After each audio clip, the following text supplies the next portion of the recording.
नमस्कार, मैं मनु चौधरी आप सभी का स्वागत करती हूं IMT मीडिया के विशेष कार्यक्रम हिस्ट्री ऑफ द डे में। आज के दिन लुई पास्चर ने की थी रेबीज के टीके की खोज। महान वैज्ञानिक लुई पास्चर ने 6 जुलाई 1885 को रेबीज के टीके का पहली बार इस्तेमाल किया था। इस टीके से सबसे पहले एक 9 वर्षीय फ्रांसीसी बालक जोजेफ को जीवन दान मिला था। जोजेफ को पागल कुत्ते ने काटा था।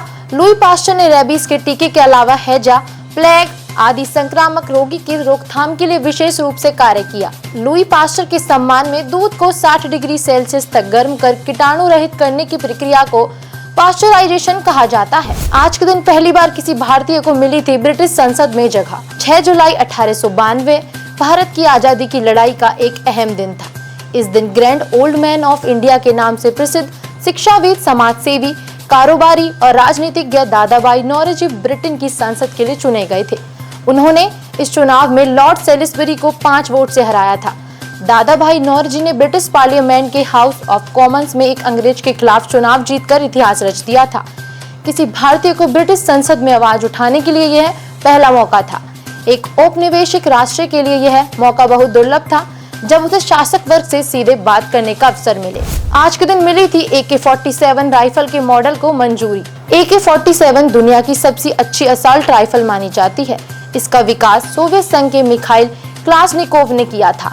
इसी कारण इसे क्लाशनिकोव राइफल भी कहा जाता है। क्लाशनिकोव ने 1945 में आयोजित असॉल्ट राइफल डिजाइन प्रतियोगिता में भाग लिया था और उनका मॉडल 30 गोलियों वाला गैस बेस्ड डिजाइन था।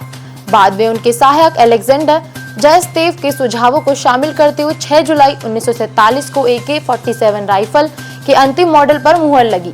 1949 में इस मॉडल को सोवियत संघ ने 7.62 क्लाशनिकोव राइफल के रूप में स्वीकार कर लिया। जनसंघ के संस्थापक श्यामा प्रसाद मुखर्जी का आज के दिन हुआ था जन्म। जनसंघ के संस्थापक डॉक्टर श्यामा प्रसाद मुखर्जी का जन्म 6 जुलाई 1901 को कलकत्ता में हुआ था। डॉक्टर मुखर्जी मानते थे कि सांस्कृतिक दृष्टि से हम सब एक हैं, इसलिए धर्म के आधार पर वे देश के विभाजन के प्रबल विरोधी थे।